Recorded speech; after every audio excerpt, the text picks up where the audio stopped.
여러분과 제가 하나님에 대해서 생각해 볼 때 하나님은 어떤 분이라고 생각하고 있습니까?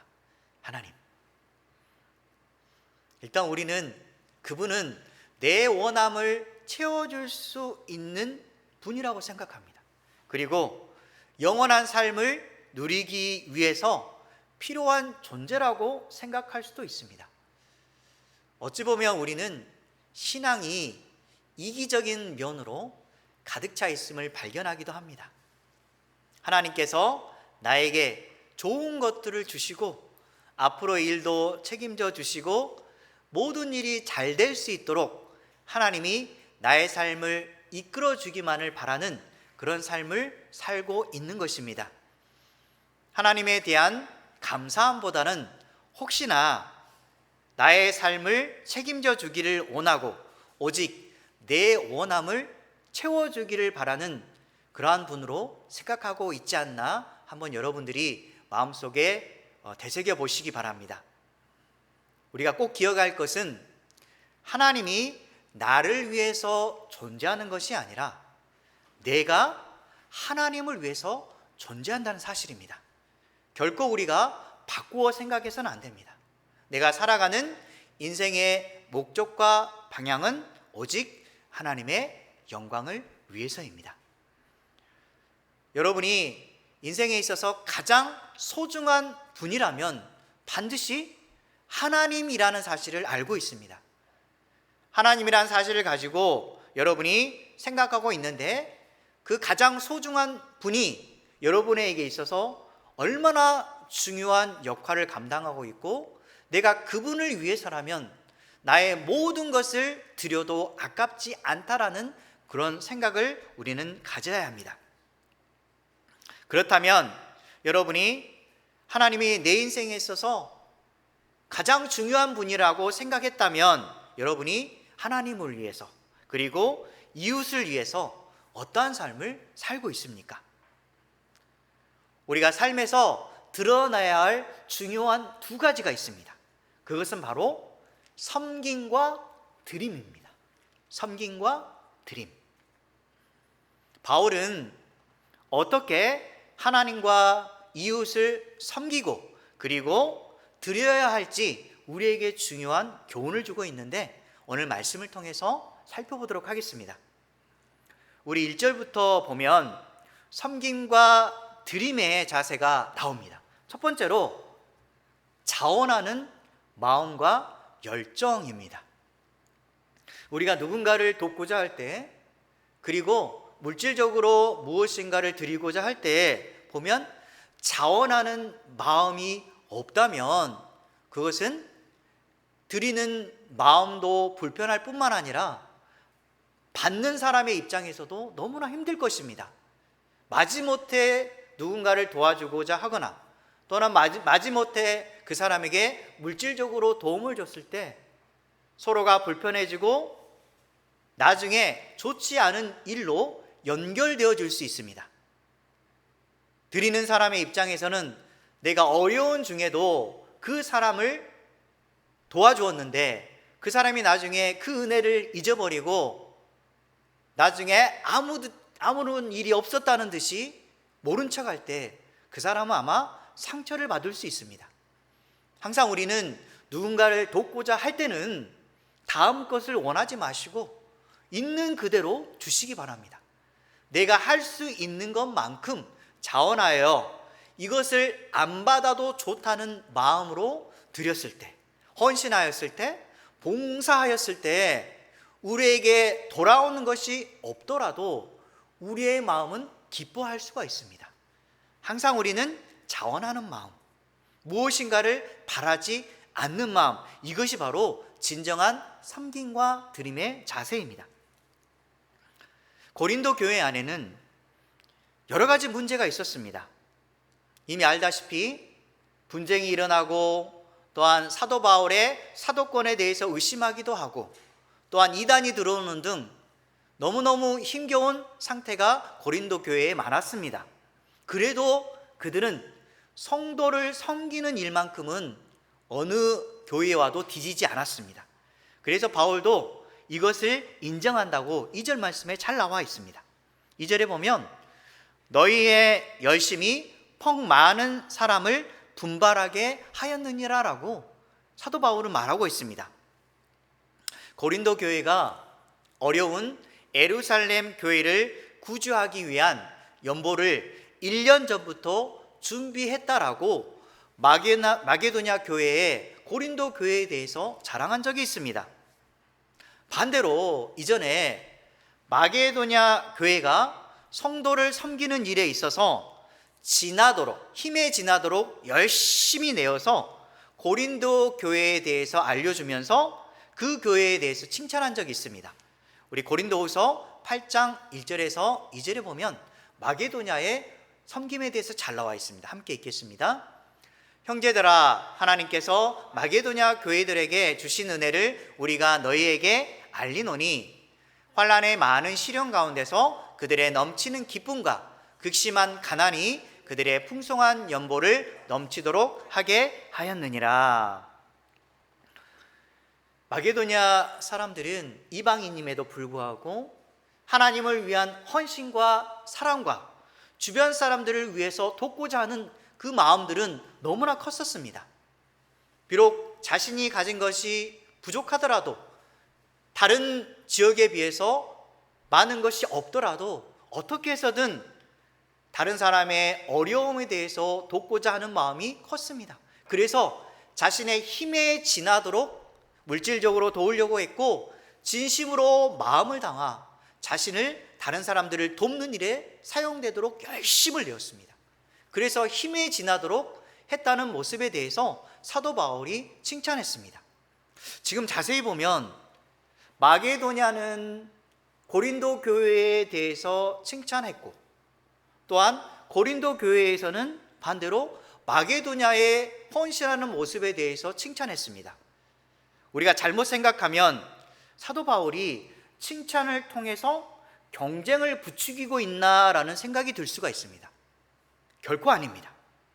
자원하는 마음을 가지고 있었던 그 헌신하는 성도들에 대해서 진심으로 칭찬하고 있는 것입니다. 우리가 칭찬은 고래도 춤을 춘다고 했습니다. 그래서 되도록이면 가족이나 사랑하는 사람이나 함께 일하는 사람에게 칭찬을 많이 하려고 합니다. 너가 있어서 너무 행복하단다. 이렇게 열심히 내어서 일을 하는 거 보니까 참 엄마로서 아빠로서 너무너무 흐뭇하단다. 당신이 있어서 너무너무 감사합니다. 혼자 했으면 너무 힘들었을 텐데 당신과 함께 있는 것이 너무너무 좋고 저의 부족한 부분을 채워주셔서 너무너무 감사합니다. 이렇게 상대방에게 칭찬해주고 격려해주고 함께 하고자 하는 마음을 그 사람에게 보여줬을 때 진정한 돕는 자로서의 모습, 그러나 또한 받는 자로서의 모습이 함께해서 가정이 행복해지고 직장이 즐거워지며 또한 모임의 공동체가 주님 안에서 기쁨이 충만하리라 믿습니다. 우리는 중요한 것은 어떻게 해서든 내 마음을 담아 자원함으로 그 사람과 함께하는 것이 중요합니다. 물질로도 마찬가지로 마지못해서 억지로 하는 것이 아니라 내가 받았으니 당연히 주는 것은 당연한 거야 라고 생각하고, 또 내가 상대방에 비해서 많은 것을 가지고 있고 또한 재능도 있으니 내 재능을 필요한 사람들에게 쓰려고 노력하고, 또한 그 사람의 어려움이 있을 때 내가 가서 이야기도 해주고 함께 마음을 돋구어줬을 때 그 사람에게 진정한 힘이 되고 서로에게 기쁨이 되리라 믿습니다. 우리가 칭찬을 했을 때 조심해야 될 게 있습니다. 상대방을 조종하려고 하는 것이 아니라 칭찬할 때 도전의식을 심어주는 게 중요합니다. 우리 보면 자녀들 중에 자녀가 공부를 잘하고 똑똑하고 무엇인가를 잘하는 아이를 친구를 함께를 바랍니다. 그래서 물어봅니다. 저 친구 공부 잘하니? 이렇게 물어보는데 옆에서 보면 오해를 할 수가 있습니다. 우리 엄마 아빠 저 사람은 오로지 공부만 잘하기를 원해. 너무너무 이기적이지 않아? 라고 생각하는데 실질적으로 부모님의 마음속에는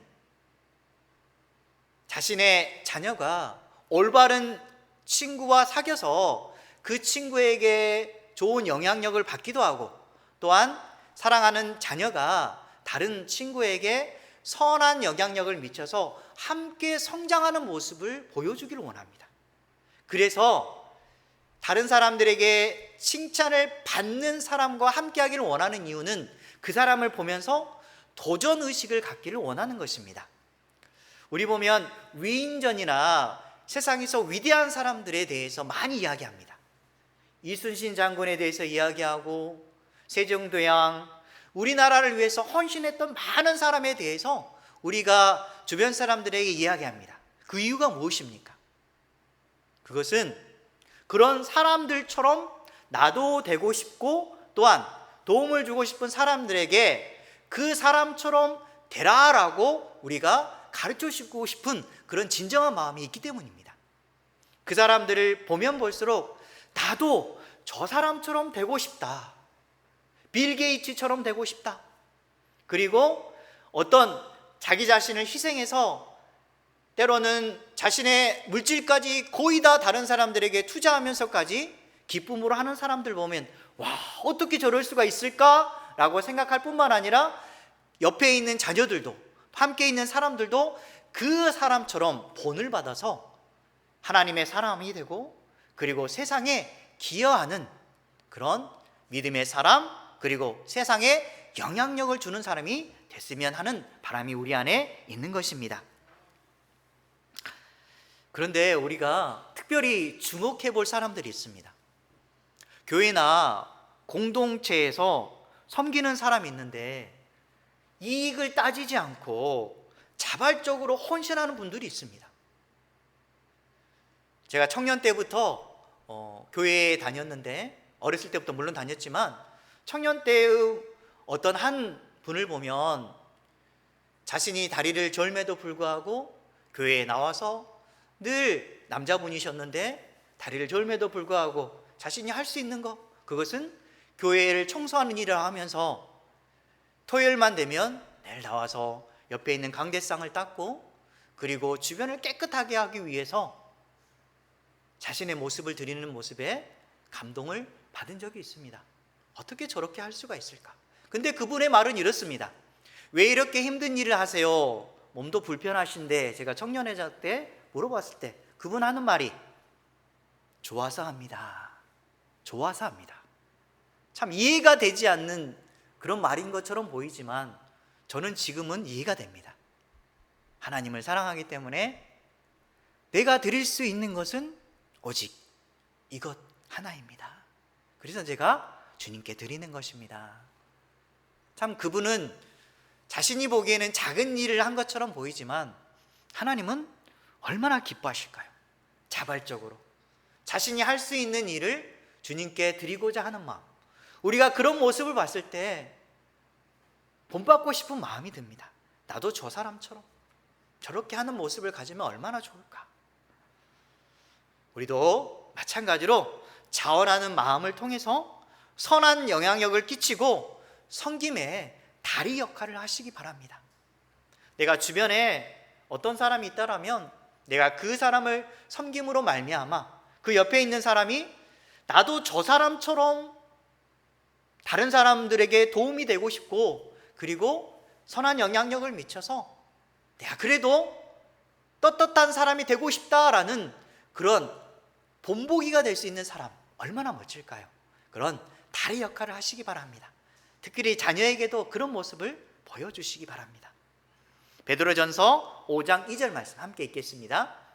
너희 중에 있는 하나님의 양무리를 치되 억지로 하지 말고 하나님의 뜻을 따라 자원함으로 하며 더러운 이득을 위하여 하지 말고 기꺼이 하며. 교회를 섬기는 일, 교회를 세워서 예배드리며 모든 일을 하는 일은 더러운 이득을 취하기 위해서 하는 게 아닙니다. 성도의 수를 많이 불려서 교회를 크게 세워서 물질적으로 부유한 교회, 사람이 많아서 다른 사람들에게 인정받는 교회를 세우는 게 아닙니다. 한 영혼이라 할지라도 그 영혼을 위해서 기도할 줄 알고 그 영혼이 올바르게 가도록 최선을 다해서 섬기는 자세로 하나님의 일을 할 때 하나님께서 기뻐하시는 것입니다. 어떤 일을 하든지 간에 내가 할 수 있는 일만큼은 열심히 하시기 바랍니다. 그리고 사람에게 인정받는 것도 중요하지만 더 중요한 것은 하나님 앞에 내가 떳떳한 일을 하여서 하나님께 인정받는다는 사실이 가장 중요합니다. 3절에 보면 두 번째로 섬김과 드림의 자세는 변함없이 지속하는 마음입니다. 변함이 없는 거, 이게 너무너무 힘겹습니다. 여러분들이 어떤 일을 할 때 처음 품었던 마음이 있습니다. 처음 마음. 사랑도 마찬가지입니다. 첫사랑. 사랑할 때 이 사람을 위해서 내가 죽는 날까지 진심으로 사랑하고 헌신하고 아껴주어서 눈물 흘리지 않도록 내가 그 사람을 책임져 주겠다. 그리고 도와야 되겠다. 그를 위해서 최선을 다하겠다라고 생각했는데 처음 품었던 마음이 끝까지 갑니까? 참 어렵습니다.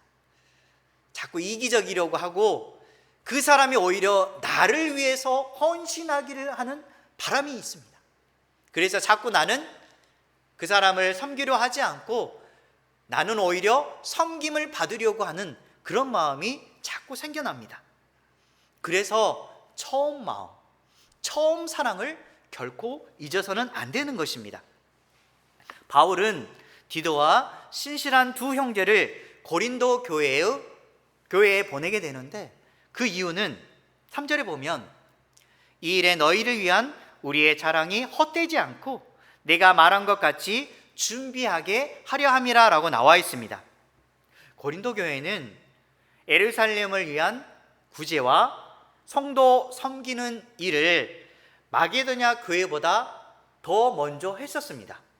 그래서 먼저 준비하고 실천에 옮겼는데 바울의 입장에서는 이러한 사랑이 또한 자신이 고린도 교회에 대해서 자랑했던 그것이 빗나가지 않기를 바라고 있습니다. 우리도 보면 주변 사람들이 있는데 그 사람에 대해서 칭찬한 적이 있습니다. 그래서 저 사람은 너무너무 성실하고 우리가 믿을 수 있는 사람입니다 라고 말을 했는데 그 사람이 내 말과 다르게 혹시나 잘못된 길을 가고 가면을 쓴 위선적인 사람이지 않을까라고 우리가 두려워하기도 합니다. 우리가 말을 했을 때 반드시 그 사람이 그대로 실천하기를 원합니다. 마찬가지로 지금 사도 바울도 고린도 교회가 마게도냐 교회에서 칭찬했던 것처럼 그대로 하나님 섬기는 일, 연보하는 일에 대해서 기꺼이 하는 마음이라는 사실이 그대로 밝혀지기를 원했던 것입니다. 그래서 두 일꾼과 또한 디도를 그들에게 보내어서 확인하고 싶었던 것입니다. 만약에 마게도냐 교회의 성도들과 함께 고린도 교회를 갈 때 연보를 준비하지 않고 섬김과 헌신의 모습을 보여주지 않는다면 바울은 어떨까요? 분명히 이전에 칭찬하였고 사실이다라고 알려줬는데 그의 말에 대해서 어떻게 생각할까요? 아마도 바울은 거짓말쟁이야.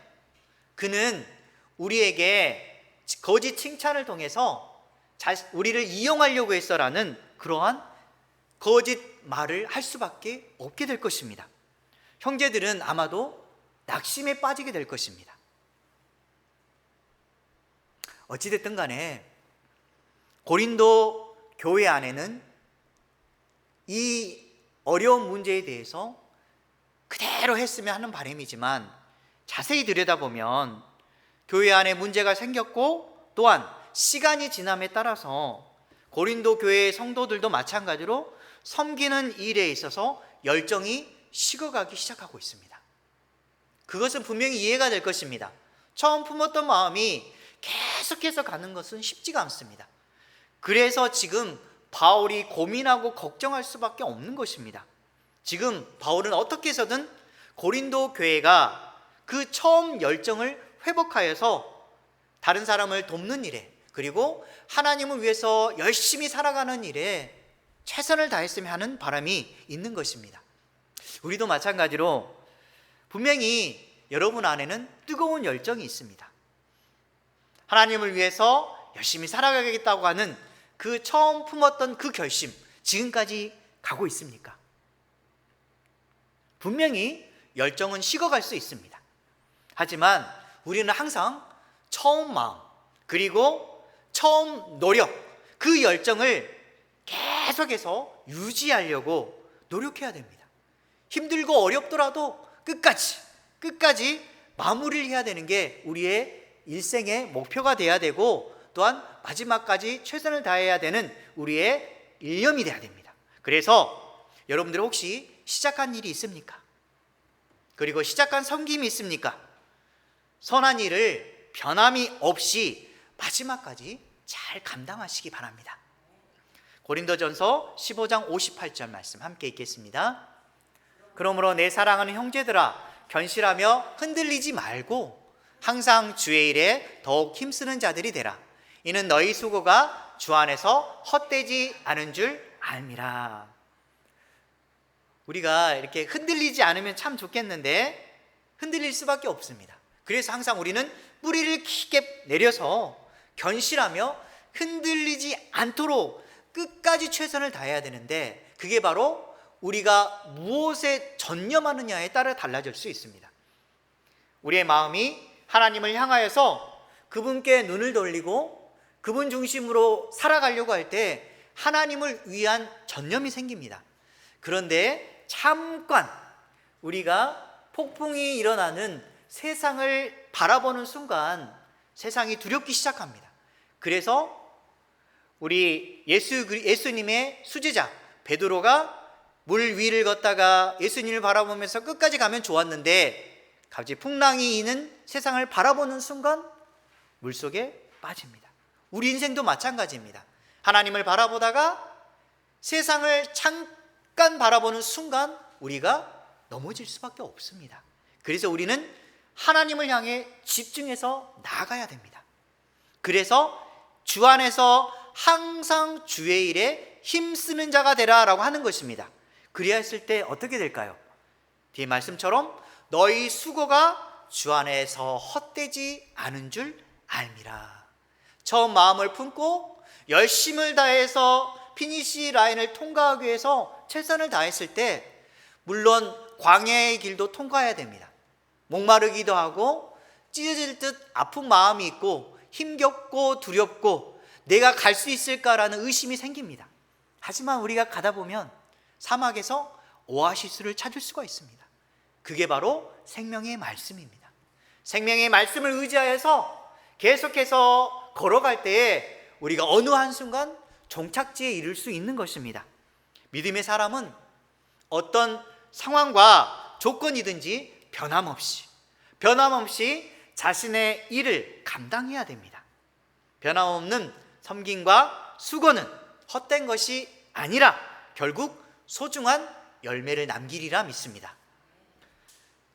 자, 6절에 보면 세 번째로 섬김과 드림의 자세는 인색하지 않는 넉넉한 마음입니다. 넉넉한 마음.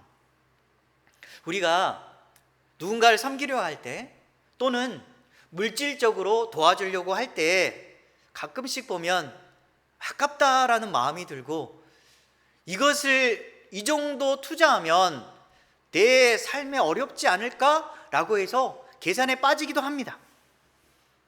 우리가 이때 바라봐야 될 것은 내가 할 수 있는 만큼, 그리고 그 사람을 돕고자 내가 마음을 다해 그리고 육적으로 헌신하면서 기꺼이 마지막까지 최선을 다하되 기쁜 마음으로 드리는 게 중요합니다.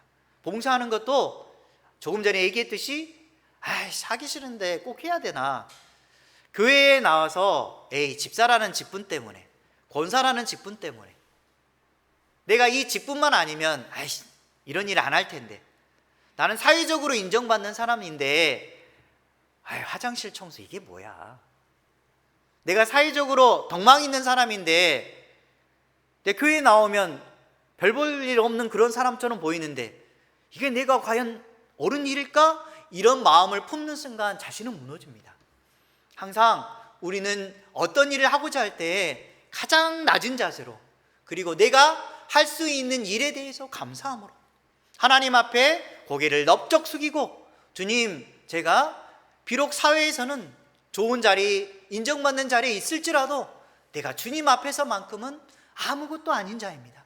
그래서 내가 이런 일을 할 수 있도록, 감당할 수 있도록 하나님께서 주셔서 너무너무 감사합니다. 이런 마음으로 시작할 때 우리의 인생에 넉넉함이, 또한 자발적인 마음이 생겨나는 것입니다. 바울은 그래서 6절에 보면 적게 심는 자가 적게 거두고 많이 심는 자가 많이 거둔다라고 말하는 이유가 이것입니다. 그런다고 해서 무조건 많이 드려라, 너의 재능을 모든 힘을 다 뺏을 때까지 힘을 쏟아달라는 것이 아닙니다.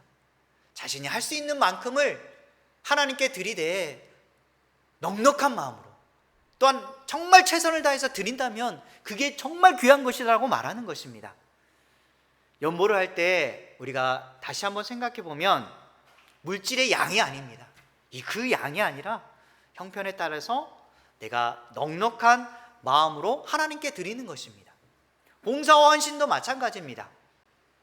내가 가진 재능은 비록 크지는 않더라도 내가 작은 재능을 하나님 앞에 바쳐서 사람들에게 기쁨이 되고, 또한 교회를 섬기는 일에, 그리고 세상 사람들을 살리는 일에 내가 사용됐으면 좋겠습니다 라는 심정으로 내가 일을 할 때 이 작은 그릇이 사용받는 아름다운 그릇으로 변한다는 사실입니다.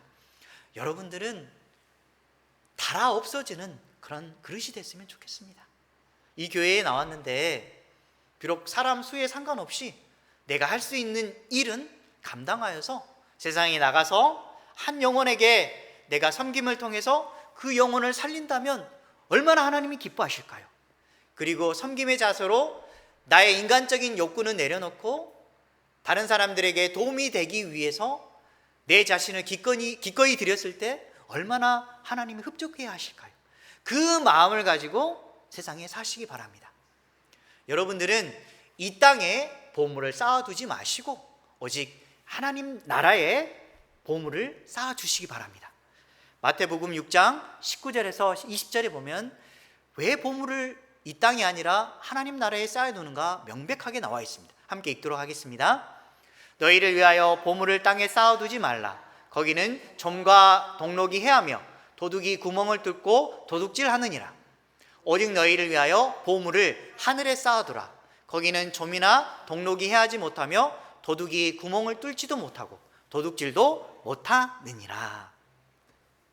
우리 이 땅에 사실 많은 것을 쌓아두기를 원합니다. 물질도 많이 쌓아두고 나의 업적도 많이 쌓아두고 다른 사람들에게 인정받는 모든 일들이 이 땅에 많이 쌓았으면 좋겠는데 분명히 하나님 말씀하십니다. 벌레가 끼게 될 것이고 녹이 슬어서 없어지게 될 거라고 합니다. 우리의 삶의 모든 것들은 결국 낡아져서 없어질 될 것입니다. 여러분들 10대 때의 모습과 지금의 모습은 분명히 다를 것입니다. 20대, 30대, 50대 점점 해서 우리의 육체는 낡아지고 없어집니다. 우리의 모든 것들도 마찬가지로 분명히 녹이 슬게 될 것이고 헐어져 없어질 것입니다. 하지만 세상을 살아가면서 하나님을 위해 행했던 모든 일들은 하나님 나라에 지금 차곡차곡 쌓여가고 있습니다. 내가 주님을 위해서 일했던 일들이 기록되고 있고, 또한 하나님 앞에 섰을 때의 그 일들에 대해서 하나님이 조목조목 이야기할 것입니다. 그래야 했을 때 여러분들은 어떻게 말씀하실 것입니까? 이 땅에 살면서 너희들은 무엇하며 살았느냐라고 이야기할 때 하나님, 저는 주님을 위해서 이렇게 살았습니다 라고 진심을 담아서 말했으면 참 좋겠습니다. 그리고 부끄럽지 않게 주님을 향해서 저는 최선을 다했습니다, 저는 하나님 하는 일이 가장 행복했습니다 라고 했던 그 고백이 나중에 가서 함께 하길 바랍니다. 하나님은 우리가 이 땅에서 선한 일을 할 때에 그냥 나몰라라 하지 않습니다. 분명히 어느 한순간에 물질적으로, 영적으로 은혜가 항상 넘치도록 분명히 채워주실 것입니다. 오늘 8절에 보면 분명히 말씀합니다. 섬김과 드림의 마음 문을 닫으면 물질의 문도 닫혀집니다. 물이 위에서 아래로 자연스럽게 흐르듯이 섬김과 드림의 물줄기도 마찬가지로 헌신을 통해서 흘러내려갑니다. 이러한 헌신의 계보가 이어져서 하나님의 은혜 강물이 또 다음 세대로 계속해서 이어져 갈 것입니다. 여러분들이 자녀들에게 분명히 하나님 사랑하는 모습을 보여주시기 바랍니다.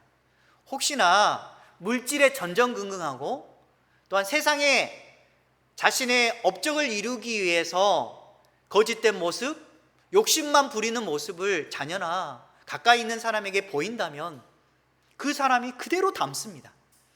엄마가 이렇게 하는데, 아빠가 이렇게 하는데, 저렇게 이기적이고 살아가는데 무엇을 배우겠습니까?